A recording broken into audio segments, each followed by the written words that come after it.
the birthplace of Bohemian Revolution. From Cowork 591 Studios, we are the Bohemian Underground with producer Blake Tempus and co-host Dale Rueber. I'm Jim Gillespie, and this is the Jesup News for March 24th, 2025. Tonight we're sponsored by Mickey D's Pizza and Lobster. The Phils are kind sponsors of the podcast. Include them at your wedding, graduation, or festival plans. I see they're available every Friday evening at St. A's, behind St. A's Church during Lent. Oh, is that right? Yeah, they've got lobster rolls, I believe. Okay. I was going to say fish sandwiches, but the lobster would count, yeah. Okay. Yeah. Don't wait, their schedule's filling up for 2025. Another sponsor who's been with us since the birth of the SBAC is Derek's Repair, located in Jesup, Iowa. Contact Derek Marty for your car repair needs. Also, check out the podcast What Is Up with our friend Bubba Seaman.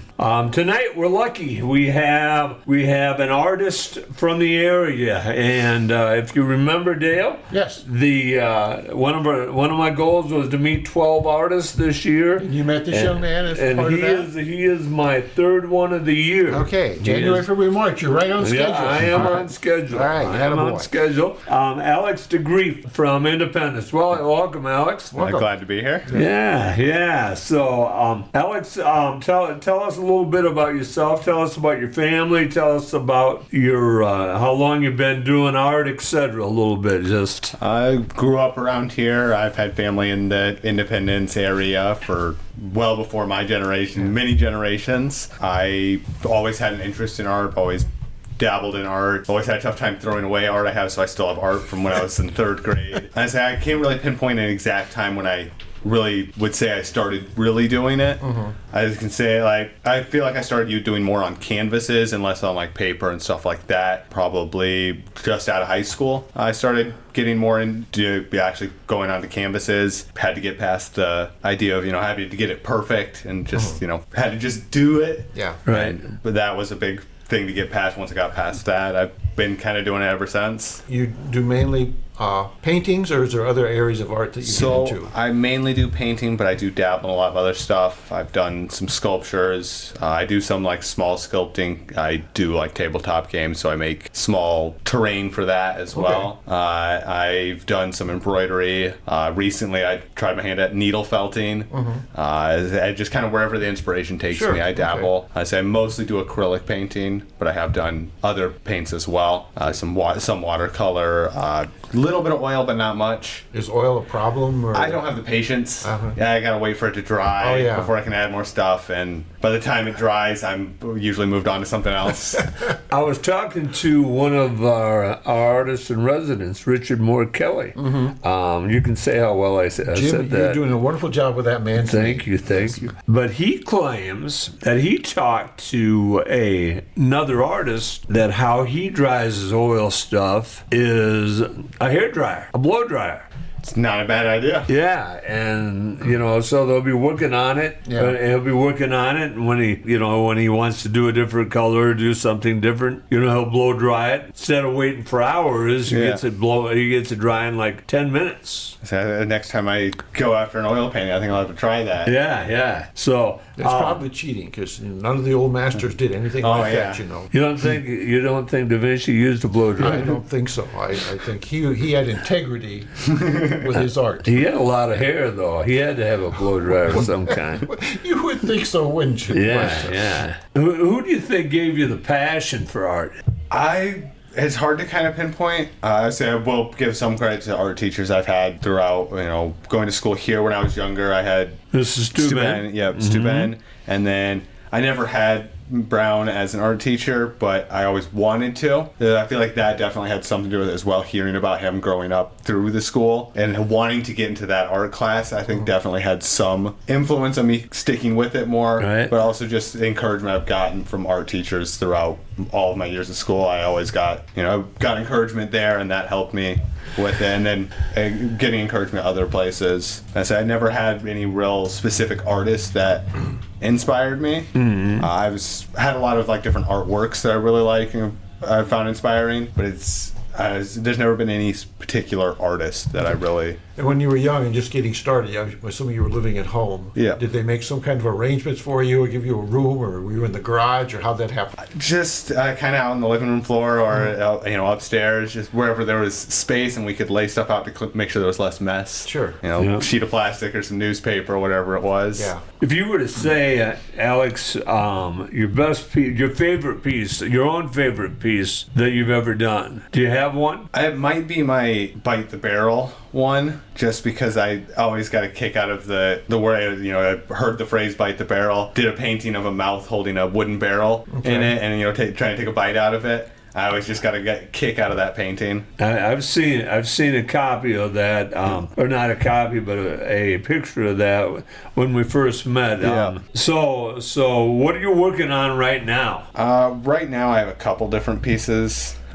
Main one would be I have a large one that's kind of a forest fire painting. Originally, it was just going to be a forest, and then I had like an orange background that I had base layer that I put on, and where I was hanging it to dry was over a window. And when the light was coming through it, the orange kind of had this glow to it between the trees, and it kind of gave it this forest fire look, and I just leaned into that. Yeah. Once I cool. saw that, and that one I'm working on and off for a while. And I'll do it for a little while, and then I'll set it to the side and come back to it. And so a lot of other ones I've been doing, other stuff I've been doing is usually just kind of killing time while I'm waiting for another idea to finish that one. Sure. So is this all trees, fire, or is there other things in this? So it's mostly just the trees. There's some grass on the ground and then embers and stuff. There's no actual flame in it. It's more of a smoky look, and then you can kind of see the coloration from the fire. Okay. And then there's bits of ember floating through. Is that hard to do, or? Yes. Yes. The bits I'm of glad ember. you said that, The bits of ember have been a bit of a pain to get to look right. Sure. Because I'm not trying for realism.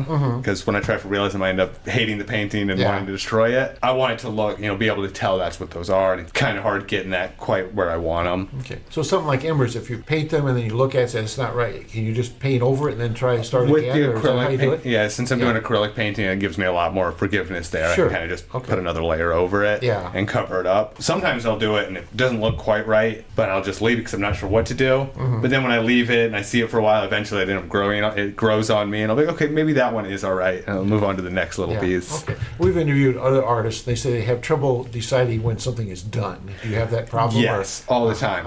A lot of times I'll have a painting hanging up and I'll have it signed and be like, yeah, that's done. And then a couple months later, I'll be sitting on the wall and be like, actually, maybe not. Let me add something else to that. I've had a painting that I just, even now, I still don't feel 100% that it's ever done, but I haven't touched it for years. Sure. I hung it up, I spent 9 months working on it, and eventually I was like, okay, I need to, this needs to be done at some point. Okay. Some point it's gonna be done, at some point it's gonna be overworked. So I just decided it was done, but every now and then when I see it, I'll be looking at it, it's like, well, maybe I could do something else, and then I'm like, no, it's done. Okay. It's done. Are there other artists around here that you've looked at their work or have given you some ideas or helped you? Or Couple years around 2020, I did some online art markets through Spicoli's, which was a bar, and then they also promoted art and music. And when their bar was shutting down, they did some online art markets for a while, and I met a lot of some artists through that. Okay. One of them was Alex Miller, and I did some work with. I talked with him a lot. We sold next to each other at vendor locations a couple times. Yeah. Where's Alex from? Cedar Falls, I believe. Okay. So I believe he was from Cedar Falls, and he's also in a band that I can't remember the name of off the top of my head. Right. But he was in a band as well. And then there was Brandon Toussaint was another artist and musician, and really everything I've seen that any artistic thing he's done, he's good at, and it just seems unfair sometimes. But yeah, he's really good. He does kind of more Bob Ross-esque paintings, at least the ones I've seen. Were more like Bob Ross-esque. They're really nice. Yeah. And I've seen him do live paintings as well. And so there's been a few. Names slip my mind a lot. Sure, I understand that. I say those are two that I call the names on the top of my head. I'm sorry. Hold that question. Don't forget it. And I'd hate to see you forget it. Because I forget everything else. You lost all that hair. I'm afraid you might have lost your memory too. But I don't think you should be talking about hair loss with anybody. But go ahead. There's a reason I have the hat on, Dale. My question is this: you mentioned these other artists have music musical talent. Do you have musical talent? I do not. I can't keep a beat, hold a melody. I do not have a knack for music. I've always enjoyed it. I just like listening to music. I love hanging out with friends who do jam sessions and hanging out with them. Yeah. But I have never had any talent or knack for music. It's just never been my thing. Always been more visual arts, but yeah, I've always had a lot of love for music. Grown up with hanging out around a lot of people who are into music and have grown and now are in bands or do have their own individual music that they're working on. So they're creative people. Which those are good people to hang out with. Yeah, I've always enjoyed hanging out with other creatives. Yeah, I was wondering. You talked about at vendor sales. Is it tough? Because I've seen people where they've made jewelry or this sort, and they're at their little stands, and people come through, and I don't think they're intentionally cruel, but they go, "Oh, this is bad," or "Oh, this is cute," or is it hard to listen to people talk about your work and you're trying to sell it, or? It's sometimes for me the biggest thing that gets me is when I'm at selling at a vending location and I get dozens of people coming through saying nice things about the work, but not a single piece is sold. Yeah.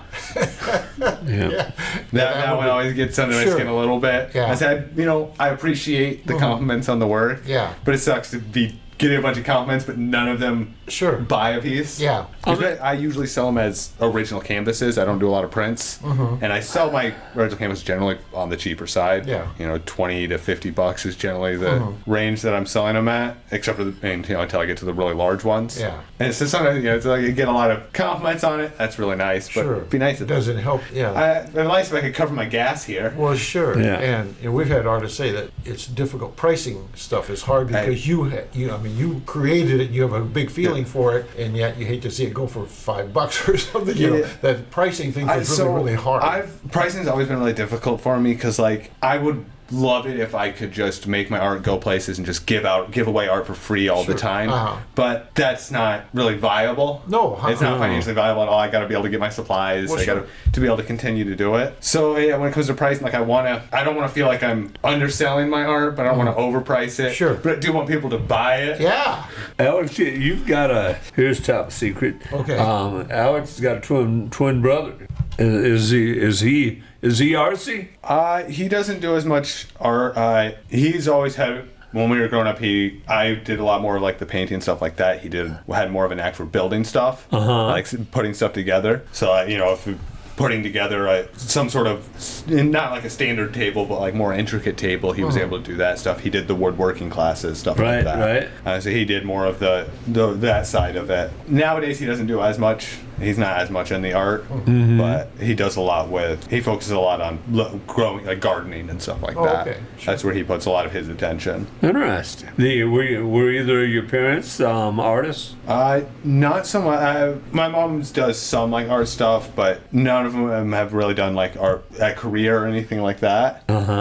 Grandma claims she's not an artist, but she does a lot of quilting and she creates her own designs when she's doing it. That's she's absolutely doing art. Yeah. We always tell, me and my mom and a few of us, we're always telling her, no, you are an artist. You can say you're not, but you absolutely are. Sure. Right. So there is some artistry, but no one who does it really for a career or job, anything like that. Is there anything you'd like us? You brought a few pieces back there. Are we getting those on the camera, Blake? We got them. I figured. You want to say a few words about them, or? Honestly, not much. It's just a couple of different displays of some of the different styles I've done. The one with the guy with the spear is kind of a late addition to a series of paintings I did where I called my approximate people, because I'm not really good at painting people. Sure. So I kind of make the approximate shape of a person. And so I did kind of a series of those a while back, mostly on larger canvases. And then every winter I try to do at least one winter painting. Even if I haven't done much painting that year, at least in the winter I'm always do at least one. This year I ended up deciding to do another one of the approximate people. It was snowing outside, and I was like, kind of had the idea of someone walking through a blizzard. And then as I was painting it, I was like, I should give him something, to be walking with. And then I decided to make a spear and then put the scarf and the little ribbon on there. I ended up really liking how it all came together. It is very nice. And then I have the different flowers. The one in the frame started as a doodle I did at work, on a phone call at work, video chat that could have been an email. They didn't even need us they had us on mute, so it was just them talking to us, and I was doodling on a piece of paper, and I drew a little flower with a highlighter, and I kind of liked the way it looked. Yeah. So I got home that night, and I had a canvas panel that when I'd done other paintings, I'd put excess paint on, just kind of spread it around and created this colorful background. And I just went and decided to redraw that flower. And since I was using acrylic, it's not as transparent, so I just got my brush really wet, made sure there was a lot of water involved while I was doing it. And the entire time I wasn't sure if it was going to turn out right, but I ended up really liking the end result. And then the other one was I was using palette knives practicing and doing like flowers and stuff like that, and I ended up really loving the vase on that one. The flowers I feel like were all right, but the vase I really liked on that one, so that's one I've kept around. I decided I could call it finished. Just I really liked the way the vase turned out. Can you use your creativity in your real job, the one that pays the bills, or call for anything like that? I sell suits at Men's Warehouse, so I can kind of use some of it with color, matching colors together, putting clothes style together for helping put together outfits. I and stuff sometimes like think that is an art too. It actually is. So. And so I'm pretty good with color, getting colors together. Yeah. So I am able to use that sometimes. So how's the suit business anymore? I would think it would be down. Yeah, it's not. Prom season's pretty good. We do rentals as well, so prom season and wedding season we do all right. But as far as sales, it's kind of every now and then we do it, but people don't need suits that much. Yeah, that's what I was thinking. Yeah, okay. I say they're cheaper than they used to be, but they don't do deals on them as much as they used to. They used to deal with it? I didn't know that. They used to do buy one, get one free. Oh, that kind of thing. Remember that. I remember that. But it was like $600-$700 for a suit. Yeah. Nowadays, it's $300 to $400 for a lot of the suits, or maybe $500. Yeah. But there's no deals on them. Do suits still come with 2 pairs of pants? No, you have to buy the extra pair. Okay. Yeah. That's why I don't wear suits. There you go. I understand. Don't give me the extra pants anymore. Yeah. Was there anything else about your art, Alex, you'd like to tell us about? No, mostly just painting, doing, just chasing wherever the inspiration takes me. Well, that's wonderful, and you enjoy it. That's yeah. So you have a nice talent, I think. I always like to. I am all talent, no skill. Yeah. I have no technical training. I couldn't tell you. I wouldn't be able to really explain how I do the things I do because I don't know the terminology. Sure. Half the time I know I'm holding the brushes wrong. I don't use brushes for their intended purpose a lot of the time. I just kind of haphazardly do it. I'm able to create nice stuff, so I've always referred to it as all talent, no skill. Well, sure. Right. More kind of jokingly, a little bit serious, a little bit I hope it's jokingly, yes. Yeah. Okay. All right. I said there is some skill with it just from repetition. Yeah. All right. Well, Alex, thank you so much for coming in. Thank you very much for coming. So Appreciate it. So, she used to work for him when she was in high school. So. Your mother, this is Steve Brown Arts Center Podcast Network. We are pleased to have a guest in the audience today, You have an audience Dale. member, yes. Who is that? And Mr. Graham Harris is here visiting from Johnston, Iowa. Johnston. And he's a Johnston Dragon world champion basketball team comes from there, right? Yes, they do. They have quite a team, and their community's growing. He's on spring break, so he's visiting for a few days. Did he walk here? Or? Yes, he did. Yeah. No, his grandma dropped him off. Oh, okay. He had a ride in a very fine automobile. Okay. 4 wheels and everything. Oh, good. No, he's been visiting his cousin in Hudson this afternoon, and so she dropped him off on the way home. Well, welcome. Glad you're here. So Dale, what do you have for us this week? Well, I can go through the regular schedule. There's a few things left in March that the library is doing. St. Croix Hospice Education is on March 26th. That's coming up yet. We've been talking about that for a while. What day is that? That's Wednesday, March 26th. That's next 1 to 3. So it's coming up, and it says, guiding you through hospice care. We want to assure you that hospice care is a benefit covered by Medicare, Medicaid, and most private insurance, allowing you to receive care in the comfort of your own home, tailored to your values and preferences. And there's a hospice organization that advertises on television. They say that your ability to pay is not a fact, so I don't know. But most of the people I'm associated with or familiar with that have been in hospice, they do get a bill. Mm-hmm. So I'm not sure, but they say that it's not a factor in hospice care. But just say most insurance companies pay for hospice care. They also provide massage and music therapy, spiritual and social support. They're going to highlight the benefits of early enrollment, not waiting too long, I guess. We had Anna, if you remember, we had Annika. She was Annika Wall. I forget her married name. Yeah. We didn't ask her who paid for her. No, I guess we didn't talk about money that much either. Yeah. So. The Little Tot Story Time is still every Thursday at 10:30. Take those little kids. The library habit is a great habit to get into kids, to get them to go to the library. They have fun and play at the library every Thursday from 8 to 9 for toddlers and caregivers. They have lots of activities, no charge at all. Today at 1 o'clock, they're showing the movie Wicked. Okay. Neither one of us have seen, right? That's right. Yeah. It doesn't excite me to see for Too some reason. scary. Yeah. Wicked Witches. They have Tuesday card games, supply cards. They have cards and coffee. People show up and just kind of sort out what game you'd like to play and get a table full and go ahead and play. So that's at the public library. We need to get about 4 other guys and have a high dollar poker game at the library. Well, the high dollar part scares me. But we watched Maverick, and so we played stud poker, draw poker, and we played a lot with chips and that sort of thing. But this Texas Hold'em and stuff they have now doesn't inspire me as much as those games, as the games I played. And so I'd also had to go through and memorize the order of, what beats what, Right. Whether a straight beats a flush and that sort of thing. I don't remember. I enjoyed playing like draw poker or 5-card stud or that sort of thing. But I don't know, the Texas game doesn't inspire me as much. The ones that are playing seem like almost 100% now, right? Mm-hmm. In the casino, so. Yeah, it's on. But we could try it. We'll have to do that sometime, yeah. Everybody bring $100 and we'll see who walks out without a meeting shot. That's right. We'll have John Peters waiting down at the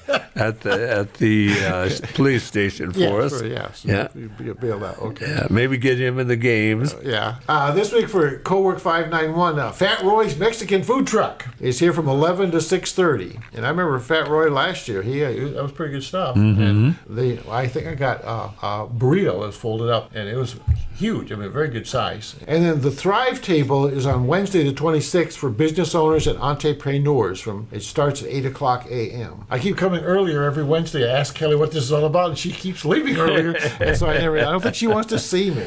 So, remember, you can order from homemadecatering.net from Bridget Maroney, meals that you can order, and then you can just heat them up, and 591 is a place where you can pick them up on Tuesdays. And so if that's something that interests you, go to homemadecatering.net, and it's all right there. School news, nice article in the Bulletin Journal from Saturday about the Jesup boys basketball team. Whole page write-up about that. They did a real nice job about the boys. And I wanted to ask you, Jim, the Boys Basketball Association in Iowa, they're going to play their tournament in Ames starting next year at Hilton. And there's quite an article in the Des Moines Register about that. And they say that the Wells Fargo holds 16,100 and the Hilton holds 14,356. So they're looking for something a little smaller, so it doesn't, when you have all those empty seats there, when you have the small schools playing especially. Mm-hmm. Well, somebody says that you ought to do it at Drake at the Knapp Center in Des Moines, which holds 6,000. So you get 4,000 people in that, it looks like it's full. Right. I mean, it looks, and so, but it's going to be at Hilton for the next few years, I guess. They think the boys will get inspired by playing where some of these great Iowa State players have played over the years. And so so that was in the news today. So the Cubs got beat by the Dodgers in Japan. Was that the second game or the first game? 4-1. That's one that was on the other morning. I saw the rebroadcast or whatever. Okay. It was part of it. But my only comment was, the Cubs are in last place already, and nobody's even played another game, so it's too bad. Shoney started the year with a home run, didn't he? I think he hit one, yeah. Yeah.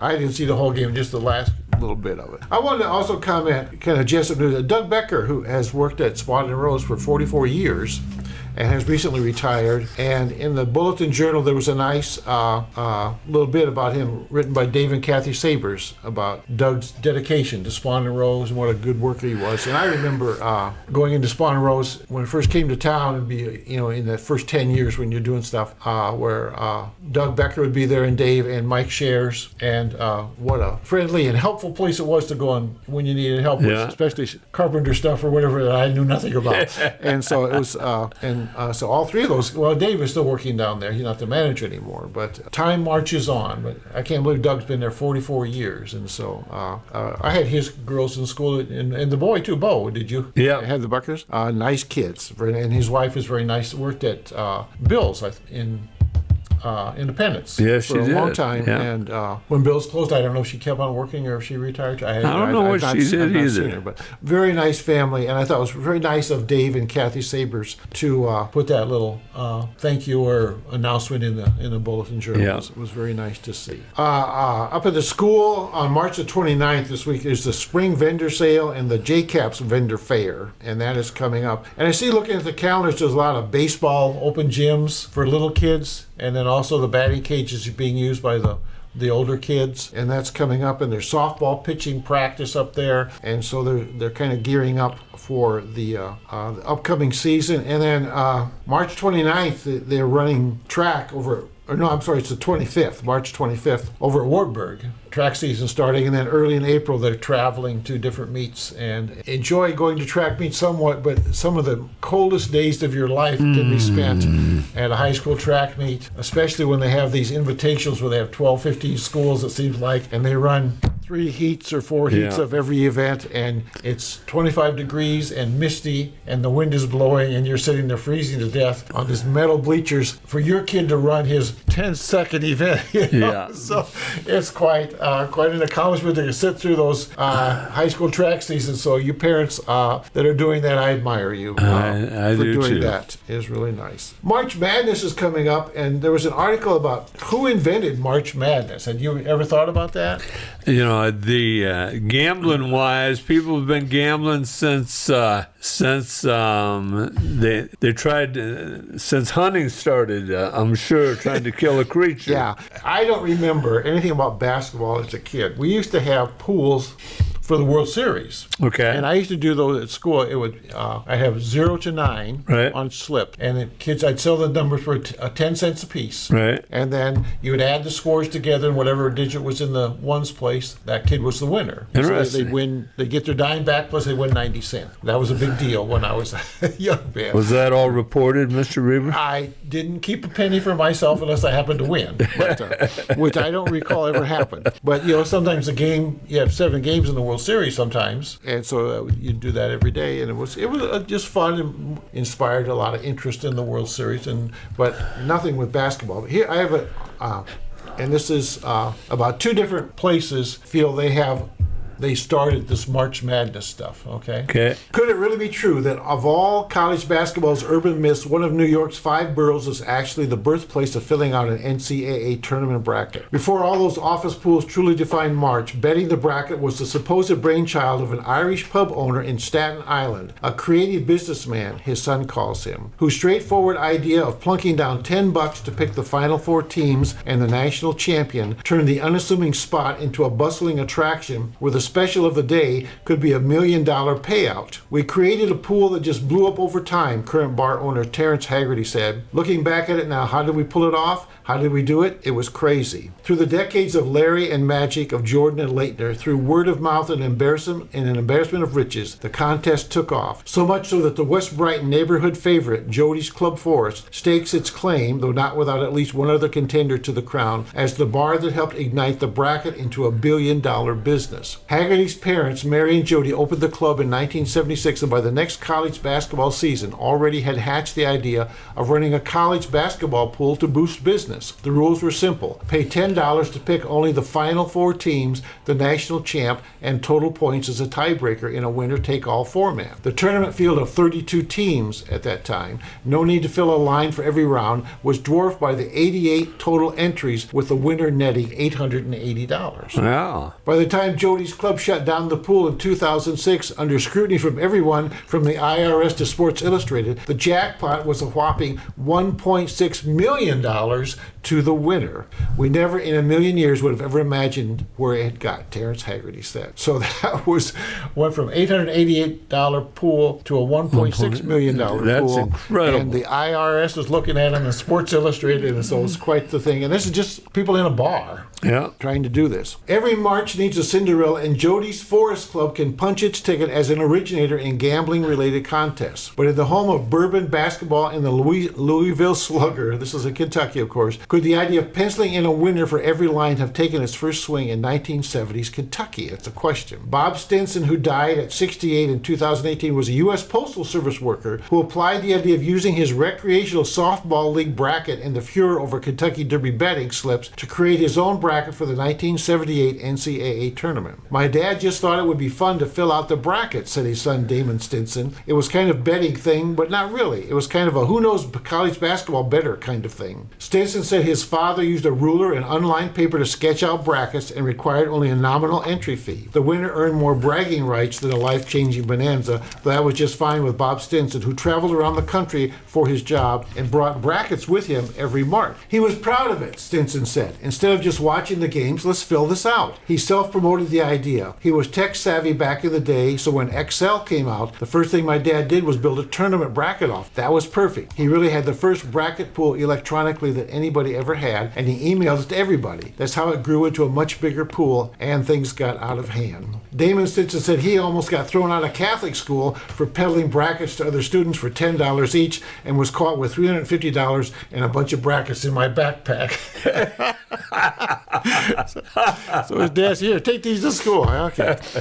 Trying to prove the real inventor of the March Madness pool seems as implausible as, well, picking a perfect bracket. Stinson said his father truly believed he made the first one. Yes, 100%. Because he traveled for work, nobody has seen what he was doing, Stinson said. He traveled a lot nationally around the same time he was coming up with the idea and spreading it. He truly believed. The true 1 to 64, we're going to write them down. We're going to go round by round. That literal format is what he started. There is not a shred of acknowledgement at Jody's Club that it was ever a hub for basketball bet. No banner outside, no photos of past winners or framed snapshots of winning tickets. The decor is mostly an homage to Haggerty's parents, who raised their kids about 12 blocks away. Haggerty can see that there's no proof the bar was the first spot to run an organized pool. If somebody said, no, it's mine, go right ahead, Haggerty said. Look around here. It's not something we really promote. It's not how we were. It's not how my father was. It's definitely not how my mother was. If I celebrated that, I wouldn't feel right about it. Haggerty has no record of ticket winners, not even the $1.6 million jackpot. But on a recent trip to the pub, past champion had a bar stool seat, a pint, and a piney for his share of a six-figure payout won in 2003. The cutoff day for submitting tickets was as big around here as any holiday. Driscoll's took it big when Syracuse won the national championship, because that's in New York. Right. He used the windfall to invest in home improvements and notably a new kitchen. The real March Madness at Jody's Club was figuring out where to stuff piles and piles of cash. No ordinary cash register would hold the hundreds, then thousands, and twice millions wagered in the pool. The family once asked a nun to hold a hefty wad of collections. It was sprinkled here, sprinkled there, a little bit of everywhere, Haggerty said. Banks, it was hidden in houses at some point. It was quite the operation. The pool was essentially a mom-and-pop business, and it took days in its beginning in an era without fast and reliable computers to enter all the picks. The lines to buy a ticket, firefighters, police officers, elected officials, snaked down the street. Haggerty said ticket collection was forced into a neighboring dry cleaner and even other local bars to ease the congestion and give everyone a fair shot. It was the best week of the year, Haggerty said. The jackpot swelled to about $997,000 in 2004 and topped $1.2 million the following year, again much like that first year in 1977 pool. The entry fee remained $10, cash only, before it stretched to 166,000 entries and a $1.6 million prize in 2006. Can you imagine a group of people in a bar trying to figure out 166, and there's 64 teams you'd have to write down? Oh man.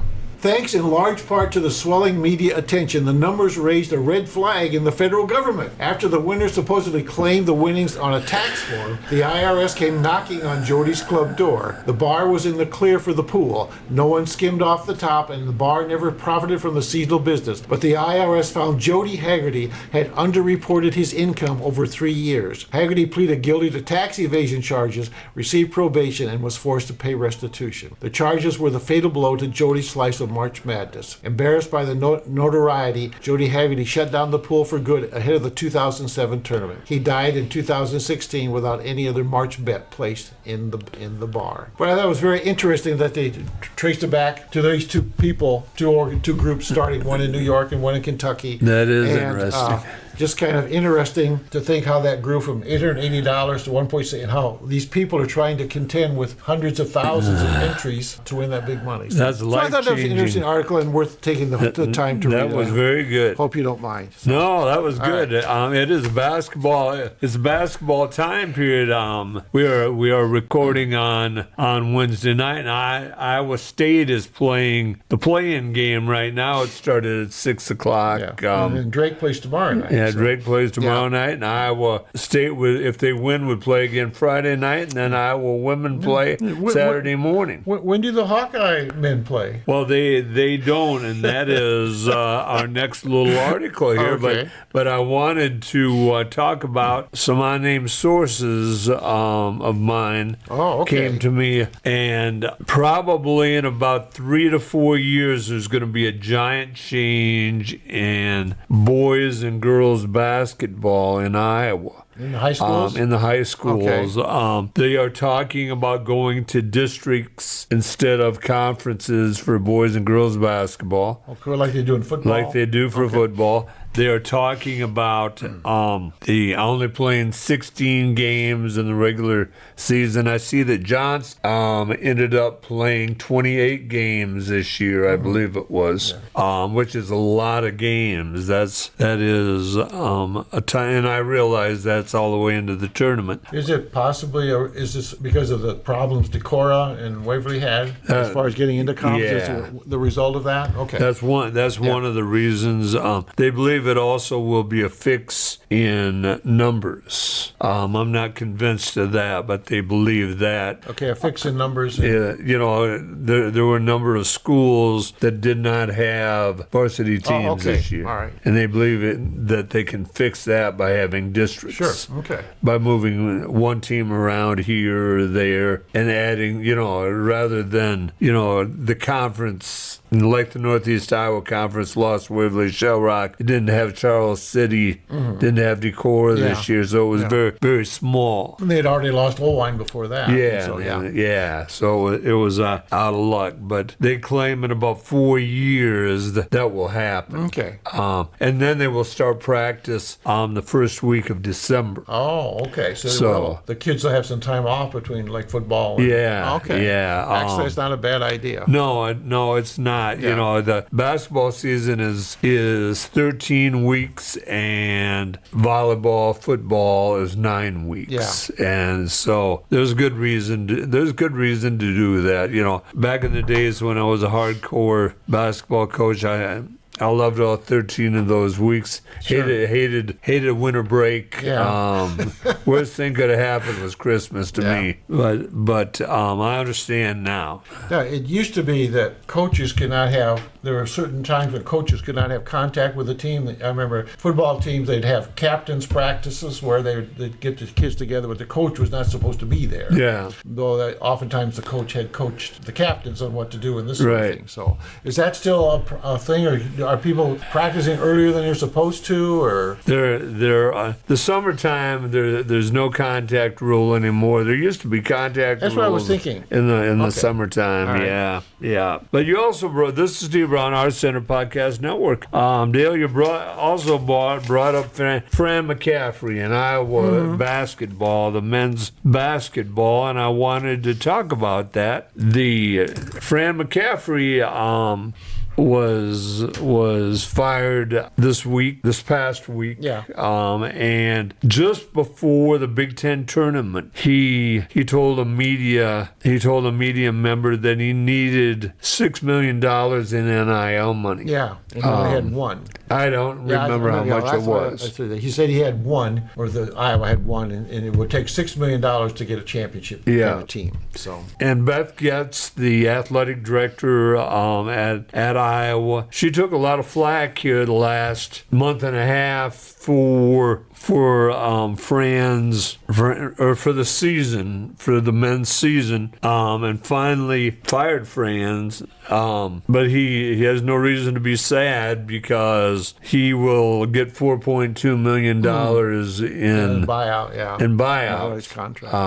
There's $1 million that he needed right there. But you look at the Iowa men, and they were incredibly high scoring. I love to watch. Oh yeah, they were a fun team to watch. Yeah, they were fun to watch. What they lacked the last couple of years was they lacked defense and they lacked rebound. Now, the years that they had good defense and good rebounding, they had guys like Luke Garza, National Player of the Year. Yep.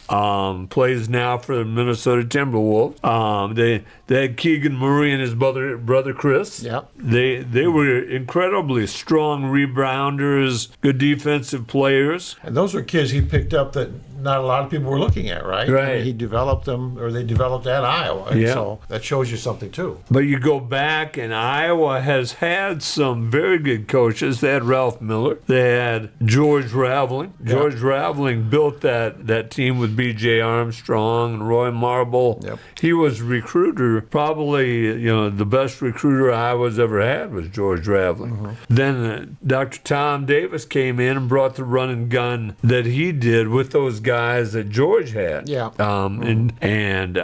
Then they also had Steve Alford, a former Indiana Player of the Year and Indiana player. And I never thought that was a smart hire. Alford allowed his ego to control him even in public. I mean, you've got to have an ego. I understand that. But I thought Alford's problem was that Iowa fans hated him when he played at Indiana. One reason he was so good, and he had that little swagger to it. But another thing is that he'd be all these televised games, and he would be chewing these players out on the sidelines, and really, really bad chewing out. And people don't like to see their kids yelled at like that.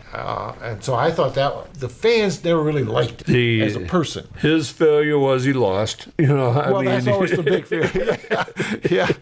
Doesn't matter if you're a good guy or not. You can yell them. If you win, you can yell at the players. But he never had any players that were as good as he was. He didn't. I always did articles about Alford at Iowa and Hoiberg at Iowa State. None of the players could beat them in a game of horse or a three-point shooting contest, or the coach was better than they were. They were the best shooters on the team. Well, so they laid Fran off, and the talk became that a local boy, Darian DeVries, was going to come from Ablington Parkersburg. I mean, he was at West Virginia. Last year he was at Drake. This time of year, his son Darian DeVries was that conference player of the year last year. Everybody thought, well, Iowa's got him. He's coming. There's no doubt about it. Indiana got him. Yeah. And I had not heard that until you told me this. University of Indiana, or Indiana University, got Darren DeVries. And the attack is, some of the underground stuff I'm reading is that DeVries, or that West Virginia played in one of those island tournaments down in the Caribbean. And he was approached by Indiana back then. Clear that. Well, it was about then that Tucker got hurt and stopped playing. Mm. Well, what they're saying is Tucker got hurt so that he could play next year at Indiana.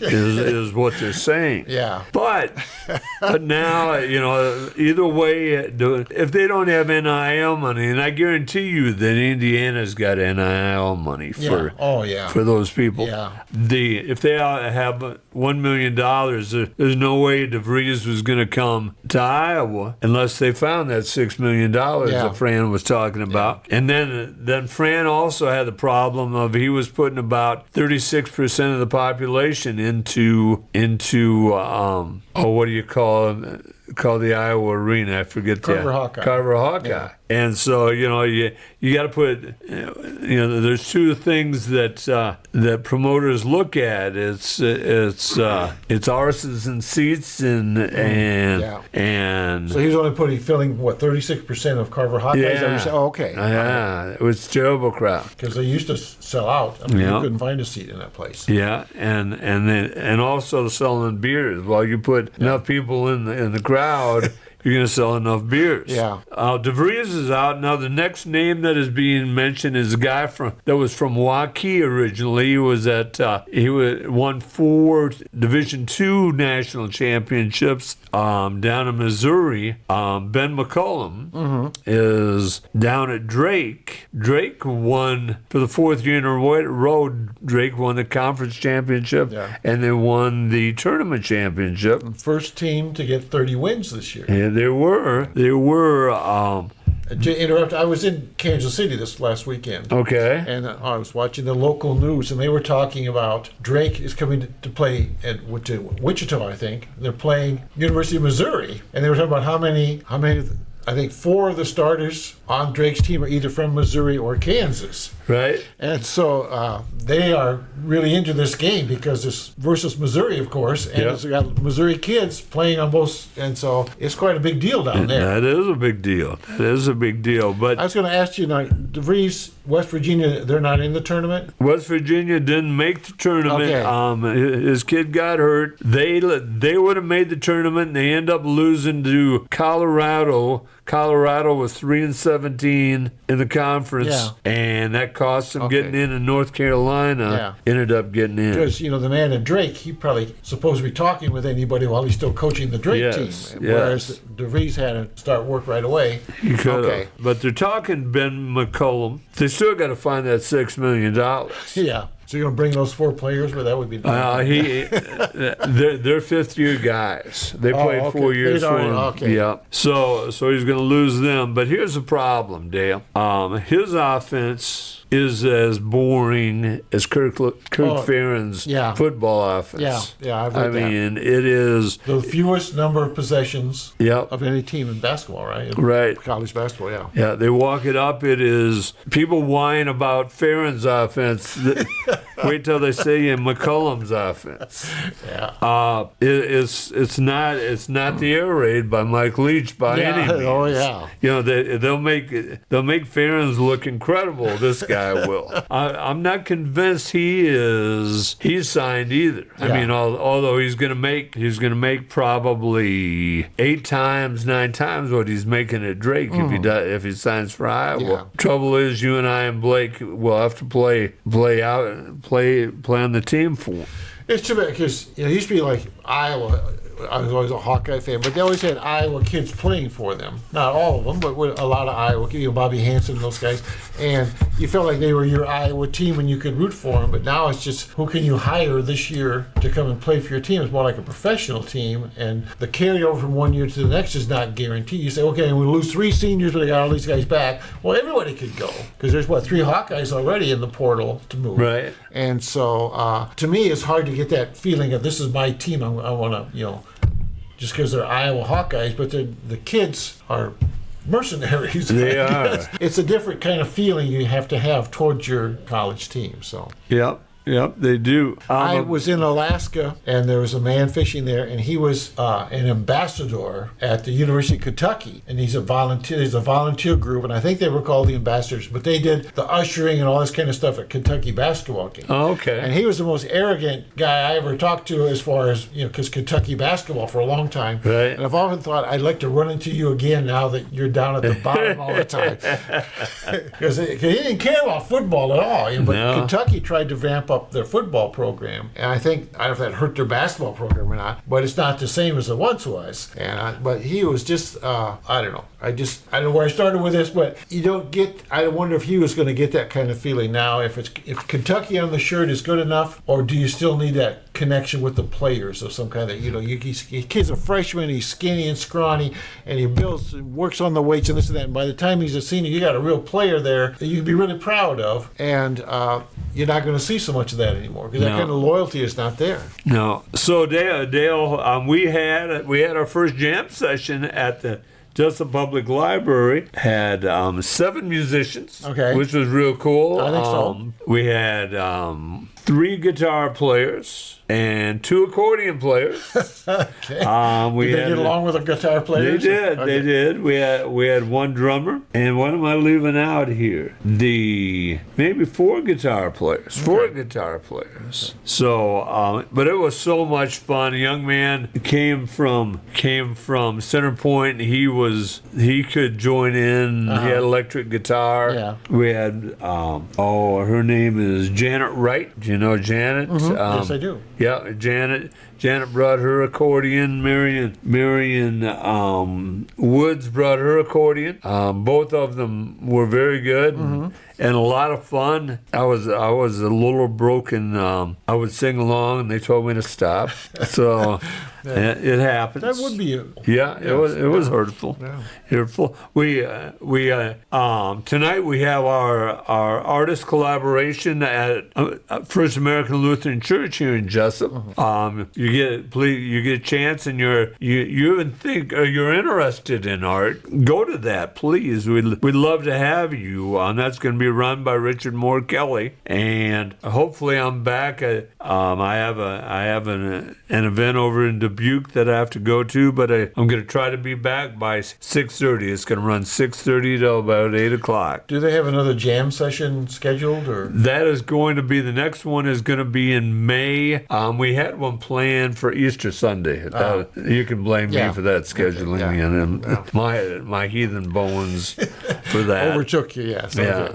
So I canceled that. Okay. I was smart enough to do that. Well, But the next one is going to be May, I believe it's May 9th. Well, that's all. Yeah. Yeah, it's down the road. Yeah. Okay. I'm about done. I almost have the schedule completed for the Steve Brown Arts Center for the year, and I know the year is almost a quarter gone. Yeah. Quarter gone. But we have 99 events this year, Dale. Is that right? It's scary. It's scary. You're going to wear yourself out. You need to be careful.